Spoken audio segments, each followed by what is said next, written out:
Hi, everybody. I can already tell this will be a wonderful addition of words, images, and worlds. Delighted on this episode to be talking with author Bruce Coville. Bruce, thank you for jumping in and talking with me for a few My minutes. pleasure. I mean, you asked me to talk about myself and my books. What am I going to do? Say no? I love two Right, things I right. love: being in my books. Sometimes people say no, but that is okay. That is okay. I honor that too. I can already tell, as I said, this is going to be good. So if I can figure out the technology, Ryan Gosling's face will be superimposed. We'll have the Ken sort of look coming through here. So working on that, making a note of that. I will go ahead and give love to one of your series in particular, which is the My Teacher Is a the Alien series that was always on troll orders for me when I was growing up. So that's one of those that's out there. But you've written about magic and unicorns and all sorts of other things and Armageddon even. So we have much to talk about as far as your work goes. I'm ready to go in whatever direction you want to head. All right. Sounds great. Let's take it back to childhood. Were you a reader kid? Oh, absolutely. Yeah, yeah. Absolutely. I still actually have a fondness for rainy days because I was somewhat photosensitive. Bright light hurt my eyes. And in the summer, I would be quietly reading, and my mother would say, "It's a nice day out. Go outside and play." And I'm thinking, I'm quiet. I'm not bothering anybody. I'm not bothering you. I just want to let you read my book. No, go out and play. So I love rainy days because I don't hear my mother saying you should be outside doing something. Yeah. No, I absolutely love reading. I read voraciously, all kinds of stuff, but mostly genre material because I just love that kind of thing. hmm There just wasn't enough science fiction when I was a kid. There were very few science fiction books for kids at that point. Basically, it was Eleanor Cameron's The Mushroom Planet books and Louis Zablotkin's The Spaceship and the Apple Tree. That was about it. hmm hmm I was a long time reader of science fiction, have been all my life as well. So what was it like to go from reader to author? What were those steps like for you? Well, there's a long journey in between. I mean, but when I really think, it's two couple of inflection points, as it is, as they're called.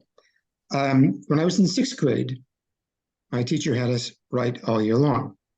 hmm I failed at it all year long because we always had to write direct prompts. And I can remember the failures vividly. And we'll talk about that in a minute because there's something important about why we remember failure so hmm vividly. Um, so I can remember she played us a piece of music, Finlandia. I still remember what it was. We were supposed to write about how it made us feel. And then she read all our responses out loud, fortunately without our names attached, because some of the kids wrote great stuff. One kid wrote, and this is 60 years ago now, remember, I still remember this. The music makes me feel like a king marching his army up a hill. Another kid wrote, the music makes me feel like an eagle flying over the countryside. She got to mine and said, the music's getting louder. Now it's kind of slowing down. It's getting faster. And it was so OCD and anal retentive, which I still am to some degree OCD. Another time, she put two topics on the board: rage and my thumb. Now, that was to give us a choice. But the choice also needs to be write about what you need to write about or want to write about today, hmm which was the option I gave my kids when I was a teacher myself. hmm So, rage, I was sophisticated enough in my language that I knew rage means, of course, a great anger, but also means something that's suddenly all the rage. It's new, it's now, it's here, it's hot, it's hip, it's us. And I thought, well, it'd be a little more creative to write about that. Trying to be creative in sixth grade can be a big problem. So I thought, what can I write about? What could become all the rage? Well, music becomes a rage, a fad. I love music, but didn't know enough about it to write about it. Clothing becomes a fad, but one reason I'm married is so when I leave the bedroom in the morning, my wife can say, that shirt and those pants, go back and try again. I don't know clothing that well. Uh, food. And food I loved, and I knew it could become a fad. And I was already cooking at that point, but I couldn't go home and try a recipe because we had to write it right in class. So I had the demented idea. I made a recipe for fruit salad because I thought this could become really popular. Called it Rage, handed it in, totally baffled the poor woman. I mean, why wouldn't it? So she said, try the other one, my thumb. Now, I was too dumb to know that my thumb is a nonfiction topic. Everybody else is writing an essay, but the thumb, what it looked like, how they used it, couldn't live without it. It's like a bunch of young Picasso's going, Rembrandt's going, woo-hoo. Mhm. I wrote an adventure story. This thumb got lost. This thumb went looking for it. And in this, you can see the roots of my entire future career, but she thought I was too weird to live to see seventh grade, which was essentially true. But at the end of the year, she did something really wonderful. She said, we're going to write a short story. And you've got, I can't remember the time period now, but it was extended 3-4 weeks, maybe a little longer. And she didn't tell us what it was going to be about. We just had to write. Mhm. And she gave us class time, which meant she valued it because her class time was important to her. And when I wrote that without restraints, I wrote what I thought and still think 60 years later was a really good story. Every kid in the class wrote a good story. When you were free to just do that, to just write. Essentially, she was using whole language. We'll talk about this when we get back to my teacher series. Mhm. But the thing to take away from that is not only that it works best if kids are given freedom to write. Some kids need more of a template than others. When I taught, I would put on 1 or 2 story starters and then add or whatever you want to write about today or continue the story you've been working on. I had 2 second graders that wrote 60-page novels because they just kept going. One was kind of sick, it kept going around and around, but the other was, I couldn't wait for the next installment. He was really cooking up a storm. Mhm. But the important thing to take about away from that is why I still remember what I did wrong 60 years ago.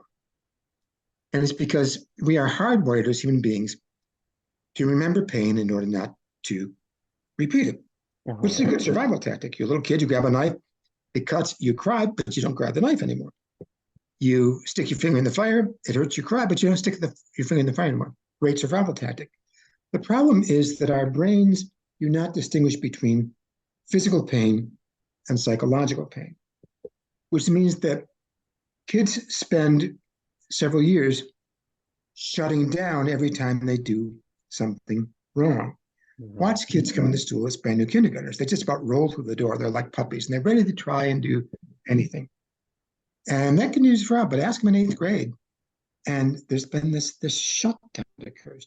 And every time, unintentionally, maybe you've got that excitement, Hedrick, a teacher snaps at a kid, or he's made fun of, he or she is made fun of in class.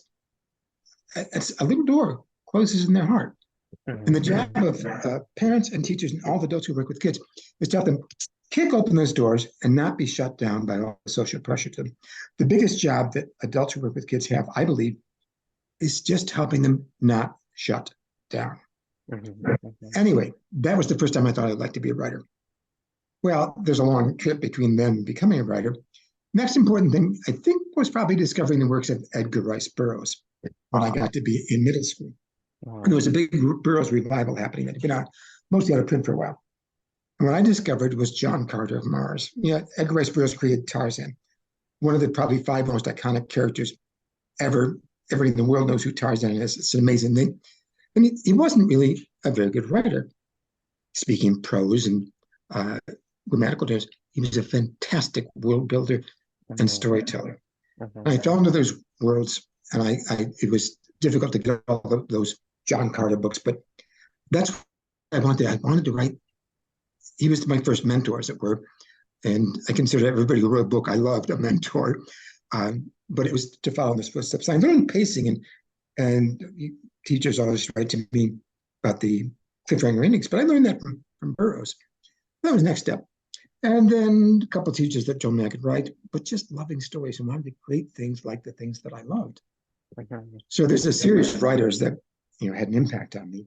I could go through all of them, but might not even be time for that.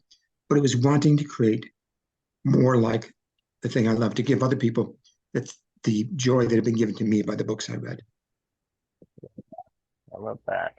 Um, you've said a lot there about opening the emotional possibilities for children, thinking about the time that we're in of uh, sort of getting back to or out of our homes with the pandemic time and all of those things. But then also thinking about what that opens up for young people when you read something you enjoy and then you immediately want to create in response. Um, So curious about what it's like for you now and what it's been like to write for young audiences. Well, I've been really blessed in my career. I've had a great deal of success. I'm on the downward slope of it. It's for somebody like me, it's a little like an actor's career, except much smaller. But there was a point in the middle where I was, in the early 90s, I was the it boy for a while. And mm, those books still resonate and still sell. I still get letters about them. My new material doesn't sell as well as it did. There's hot new writers coming up. I understand that. I'm not bitter much. Um, so, but I know where friends would say, well, no, you imagine this is it's the same as always. It's not. I can read numbers. I'm math numerate. I know what my royalty statements look like against what they used to look like. But I still get letters from the kids who read my books 40 years ago. And that is an incredibly affirming thing to have going on.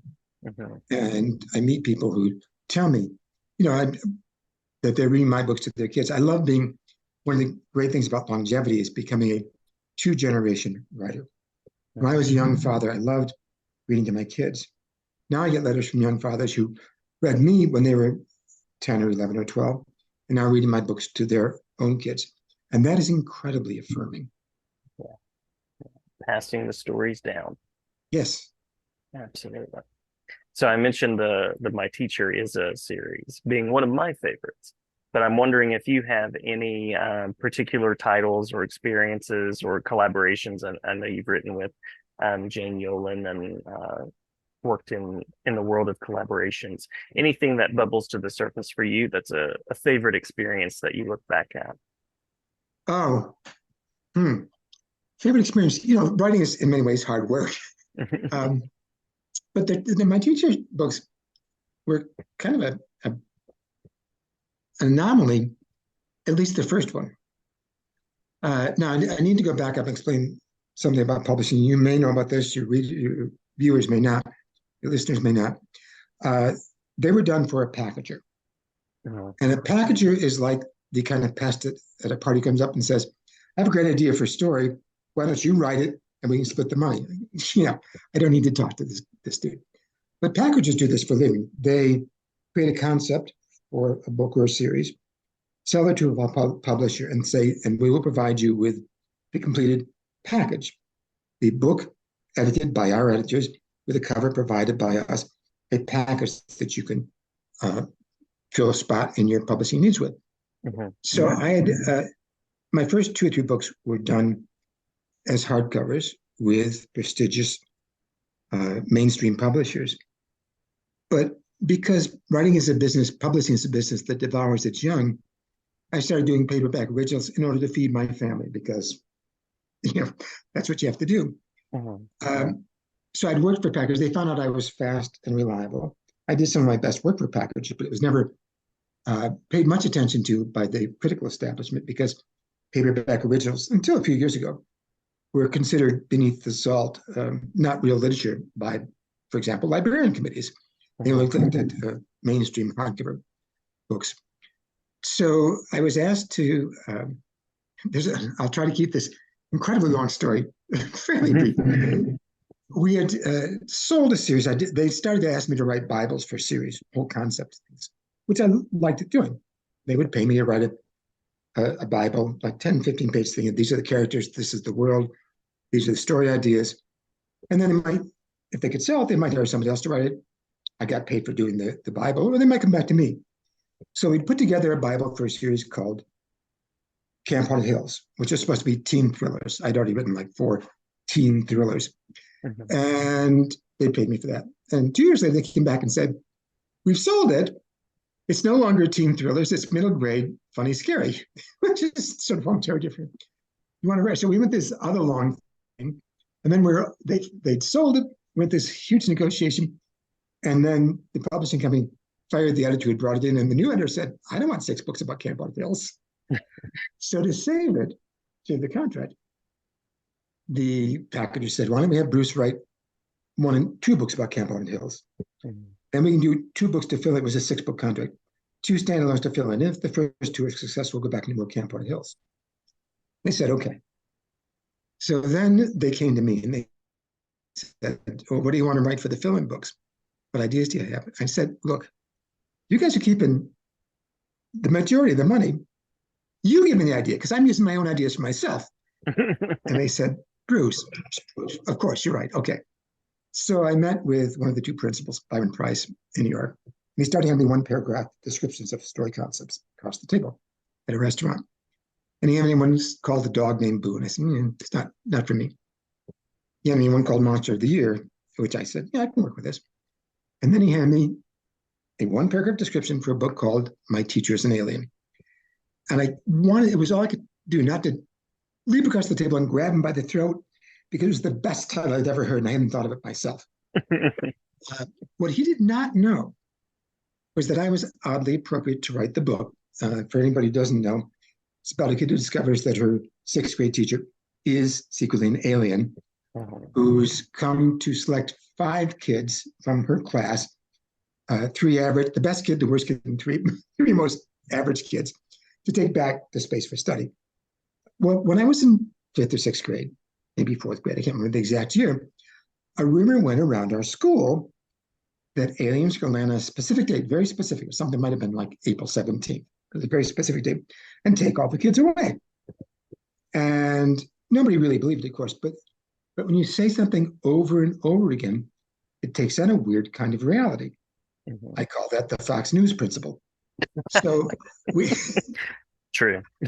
yeah, and it was happening there because we were all starting, well, making plans. What do you do? You would go with him? You hide?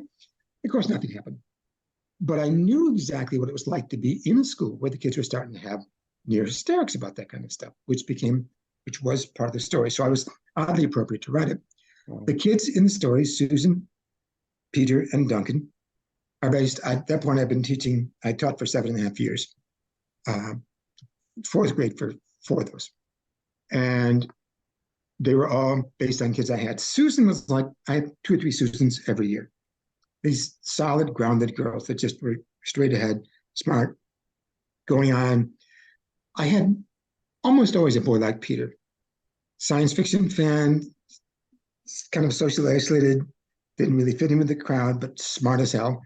And then there's Duncan, the class misfit. Now I had the kid Duncan is based on several years in a row. I came to that school as a student teacher and worked with them a little bit. They hired me the same year to 2nd grade. When we got to 2nd grade, a couple of years later, I had him again. They went to 3rd grade and came back to me for a special reading program. Next year, I went to 4th grade, and he got there too. I had him again. I loved the kid, but he was a giant pain in the neck. Always getting in trouble, but at least in interesting ways. These are typical Stephen stories. His real name was Stephen. Cold, rotten, snowy day, because I live in Syracuse. Kids indoor recess. Got my class, my teaching partner's class, 50 kids running around the room having a good time. 5 kids come around to me. And they go, Mr. Coville, Mr. Coville, Stephen flushed a banana down the toilet. It's all plugged up. I said, Stephen, get over here. It was something I said 2 or 3 times a day. Stephen, get over here. Running over. He was built sort of like a fire plug. He had a face like a full moon with a crew cut on top. Big glasses. He looked up and he said, yeah. I said, Stephen, did you flush a banana down the toilet? And he looked at me and said, yeah. He said, what for? He said, I wanted to see what would happen. How can you not use a kid like that in a book? I've used him in Right. 5. Because now he's the basis for the bad kid, Eddie, in The Monster's Reign, first novel of kids I published, and he's Duncan Dougal. Now, what happened in this series, this is really important, is that when I wrote the 2nd book, I changed viewpoints. Now, I should back up and tell you what happened. My Teacher's Name became an unexpected hit. It sold 1 million copies pretty quickly, huge. And I could literally feel my position in the publishing ladder shifting on a week by week basis when this first came out. So it was sold as a one-off. It was only supposed to be a standalone book. But the publisher, the packager, and the publisher both saying, give us more. We're making money out of our fist. And I've been to speak at the New York State Reading Association. They used to have their meetings at the Concord Hotel in the Catskills, this big gathering. And the last speaker of the day was Jonathan Coville. who'd just written a book called Savage Inequalities about Mhm. the state of education in America and the rich schools and the poor schools. It was a stirring, stunning speech. And from there, I had to drive into New York to meet with the packager about what I might do next. And as I was driving, I thought, the only reason I want to do these is to write about this kind of stuff that Coville was talking about. Mhm. I proposed that instead of just a sequel, I do two more books, make it a trilogy, and we had three main characters, so I'd have a book for each main character. So the second book is told by Duncan, the kid based on Stephen, and it was one of the most illuminating writing things I've ever done because to write that story, I had to get myself inside the skin of this kid who drove me crazy for 3 years in a row Mhm. and try to figure out why he acted the way he acted, who he was. And I wish I'd written that while I was still a teacher. And I would advise any teachers to do this. If you got a kid who's driving you crazy, write a story from his point of view or her point of view. Try to figure them out. So that was probably probably the most enlightening experience I had as a writer was writing that book from his point of view. That book was fun to write too. I wrote that very quickly because he was he was like a fart in church. He was just naturally funny, that character, Duncan. So the idea was the third book would be Peter's book. And it was the exact opposite. Peter was serious and solemn. So to make that book funny, I had to have all the crazy stuff happening around Peter, with him being the. So it was a very entirely different writing text, and that took 3 months to write the third book, Glows in the Dark. And I realized as I got to the end, I had way more to put in. So we ended up doing splitting that, making the fourth book, My Teacher Flunked the Planet, which I think is probably the most philosophically, I know is the most philosophically and politically provocative book I've ever written. I think one of the most philosophically and politically provocative kids' books ever published. And I got away with partly because we were writing original paperbacks and nobody was paying attention. They were selling 1 million copies each. They wanted more. It, that one broke series rules because it sold more than the first book. Usually there's a slow decline in the series, but it was the best selling of the entire series. I had a friend in publishing who said that can't be true. The numbers have to be wrong, but I got the numbers from every single royalty report.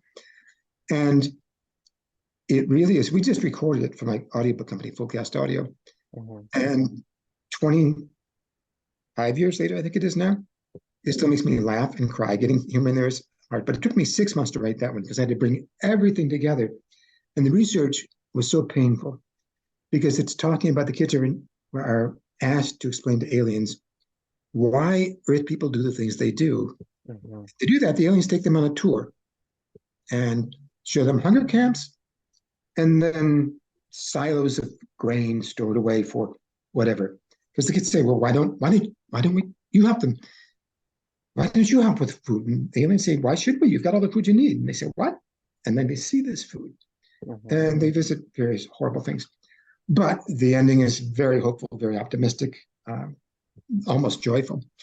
Um, so that tells you a lot behind this. That's uh, a small slice of my writing overall, but a very big part of my impact overall as a writer, because those books have impacted something. I get the best letters about those. I have a letter from a young woman who wrote and said, when I read that book, when I read the scene in the starvation camp, I decided that when I grew up, I was going to join the Peace Corps and do something about this. Mhm. And she wrote, I didn't even know what the Peace Corps was, but I knew I was going to do it. And she did indeed join the Peace Corps and worked in Africa and became a student of African literature and still teaches. And it's just a book can have this incredible ripple effect. You put a book out and you do not know what it can do in the world. And you will never know everything it does in the world. And a lot of them will be like in the parable that seed that falls on stone doesn't grow. But you don't know if 100,000 kids read a book, if 1,000 kids read a book, one of those 1,000 might be influenced by it and do something good because of that. It's one of the great joys. There's this mystery. I don't know how it's going to work out, but I might have changed the world with this book. It's always a possibility. I love it. I love it. And to think about Jonathan Kozol being part of the thinking behind the book and just being a science fiction fan and the way that you can comment on the world sometimes so much more effectively for readers Oh, of any age through science fiction. Yes, through science fiction and fantasy too. C.S. Lewis said sometimes the best way to tell the truth is by writing a fairy tale. Uh-huh. Uh-huh. Absolutely. Yeah, love it. And I think the books are all the more meaningful to me now, looking back on them, and of course knowing the story and knowing some of the things that you've shared. Well, that's probably more than you expected by asking one question about that series, but Oh, it's but I love it. I love it. I was also going to ask you about those surprising, funny, or unexpected moments, a moment with a young reader, interacting at a school visit or okay. in This whatever is context you I would was like. I was thinking about that, Hmm. and I think one of the funniest and most touching ones was I had another very big hit with the Unicorn Chronicles series. And the first book was called Into the Land of the Unicorns. And then, for a variety of reasons, I didn't want to tell another whole long story, but there was a big delay between the first and the second book. I was doing a bookstore signing, and one of the younger clerks, they said, the person organizing, I said, "You've got to meet whatever her name was. Let's say it was Rose." They called over, and the story she had to tell was that she had read the first book 35 times, but never read the last chapter because then it would be over, and she didn't want it to be over. So she never finished the book, even though she read it 30 plus times. Wow, that's a huge compliment. That is a It huge is. compliment. It's sort of like when I saw the never ending story and then it ended, and I was like, what just happened? I thought this wasn't supposed to end. Love that though. Love that. Um, so the final official question, and then we can hit anything that I might have missed, and that is current creative directions where you're thinking in the world right now, Well, I'm events and involved in things a of very that strange nature. project, very different project right now. I love musical theater, and I've written three musicals for kids and one act adult musical. And for years, I've said what I want to do when I grow up is write musical theater. Well, through a strange set of circumstances, I've been enlisted to revise Mhm. the book and write the lyrics, new lyrics, for a science fiction slash mythic rock opera Love it. set 100 years in the future in a domed city, but structured around the Holy Grail myth. And the composer is absolutely brilliant. He's an Emmy winner. Has written for hundreds of hours of TV. Uh, and the person he worked with on the first version, 20 some years ago, it's a really sad story. They finished the first version, and then shortly thereafter, and she was quite younger than he was, but shortly thereafter, she contracted a very serious illness and died within a couple of months. Yeah. So basically, what they had was the first draft of the book for it, and a very troubled first draft. And we have I'd never met this guy. We had a mutual friend who'd been his college roommate. He was talking to him, and the friend works with me for my audiobook, was with me on my audiobook company. Fabulous, also a fabulous composer. And the guy with this property, it's called Grail, was telling him, I have this unfinished thing that I want to make work, but I need somebody who understands not only musical theater and its structure, but somebody who understands science fiction and can write the book for this. And Todd, my other friend, said, I know the guy that you need to work with. So that's the last 6 months I've been working on this rock opera. Love it. Love it. Have you been immersing yourself in the world of rock operas? Just in this world of rock operas, Love it. it's That not a is challenge an because rock unexpected is not my direction. main media. I'm a Broadway boy, and this is this is not scene song scene song scene song.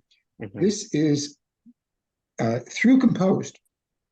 So one of the challenges that I have is if I want to cut some dialogue or replace something that's not a song, there's still music going on underneath it. Hmm. And my collaborator, I'll send a new scene, and it'll be shorter because I'm trying to tighten this up because it was too long. But he'll write back and say, there was this, I'm just pulling these numbers out, but example, there were 58 seconds of music here and dialogue, but you've cut the dialogue down to 30 seconds, but I need at least 40 seconds to make the transition to chord changes I need to get to the new song. So I then have to go back and write 40 seconds of dialogue instead of 32 seconds of Oh, dialogue. wow. Quite a So it was, challenge. there are different challenges that I anticipated when I started working on this. Yeah, yeah, wow. Wow.